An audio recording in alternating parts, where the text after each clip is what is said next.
Écoutez-moi bien, vraiment bien, parce que ce qu'on a vécu là, ce n'est pas un simple match de football, ce n'est pas une ligne dans un classement, ce n'est pas un résumé de 90 minutes, c'est un avertissement, c'est un signal envoyé à toute la compétition. Et pour être honnête, c'est presque un miracle. Dès le départ, je vais être clair, transparent, sans détour. Congolais, vous pouvez souffler, respirer profondément, relâcher un peu la pression, parce que sans ce qu'il s'est passé ce soir-là, sans cet instant précis, sans cette anomalie dans le scénario, l'histoire aurait pu basculer complètement, brutalement. Pourquoi je dis ça? Parce que pendant la quasi-totalité du match, tout semblait sous contrôle. La VAR fonctionnait, les décisions tombaient, le jeu suivait son cours. Un match normal, classique, presque banal, et puis il y a ce moment étrange, ce moment où quelque chose se casse.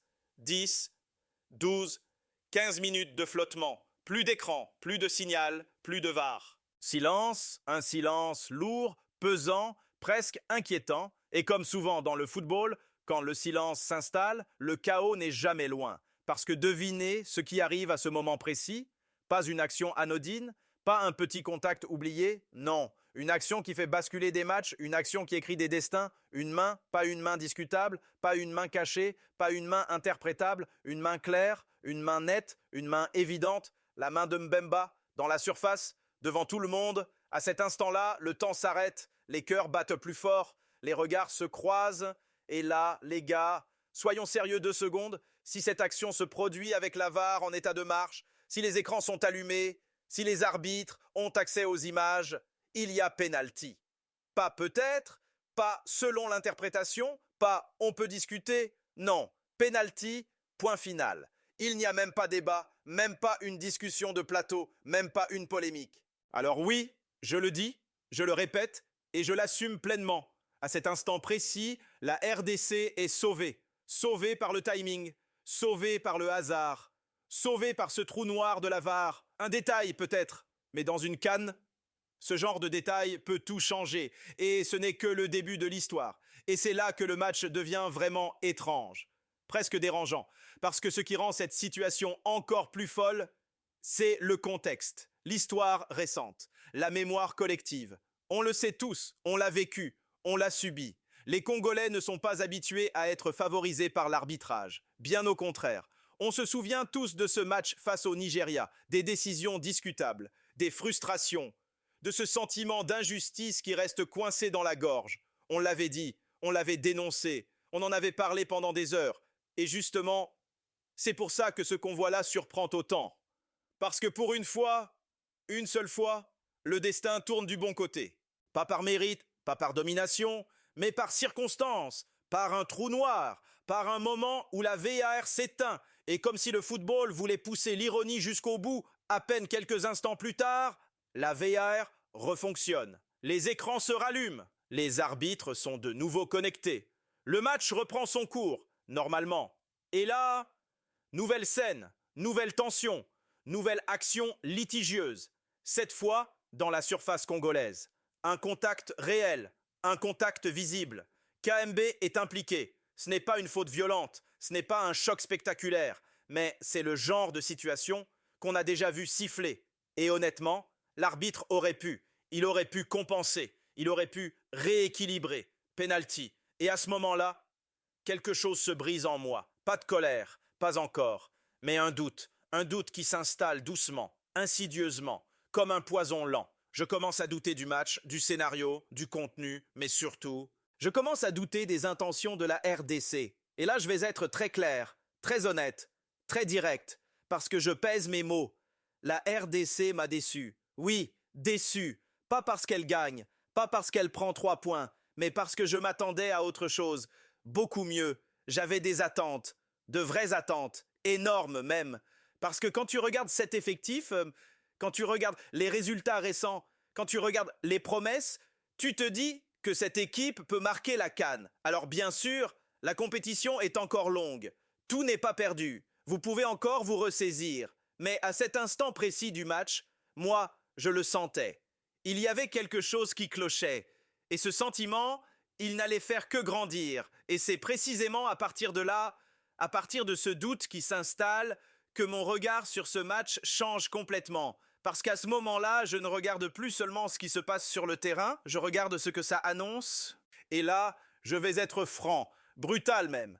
Si vous jouez comme ça contre le Sénégal, c'est terminé. Pas compliqué, pas serré, pas équilibré. Terminé. Parce que le Sénégal, ce n'est pas le Bénin. Ce n'est pas une équipe qui te laisse respirer. Ce n'est pas une équipe qui pardonne. Ils vont vous manger, ils vont vous broyer, ils vont vous fracasser. Pourquoi je dis ça? Parce que si le Bénin, et je le dis avec respect, une équipe solide, oui, mais pas une machine offensive, pas une équipe qui t'asphyxie, arrive déjà à vous mettre autant en difficulté. Alors imagine un instant face au Sénégal. Imagine la pression, l'intensité, la répétition des attaques. Là, on ne parle plus d'un scénario à suspense. On ne parle plus d'un 3-2 accroché au mental. On parle d'un 3-0 minimum. Et encore, je suis gentil, mais attention, qu'on se comprenne bien. Le problème, ce n'est pas le score. Marquer un seul but, ça arrive. Ce n'est pas dramatique. Vous avez eu des occasions. Deux vraies situations. Un but refusé. Ok, ça, je l'entends. Mais le vrai problème, le profond, celui qui me dérange vraiment, c'est que la RDC a cessé de jouer. Oui, cessé. Après l'ouverture du score, au lieu d'appuyer, au lieu d'enfoncer, au lieu de tuer le match, le bloc recule encore et encore et encore. On ne construit plus, on n'impose plus rien, on attend, on subit. Et le pire, on a presque l'impression que c'est volontaire. Et ça me rend fou. Parce que le paradoxe est là, sous nos yeux.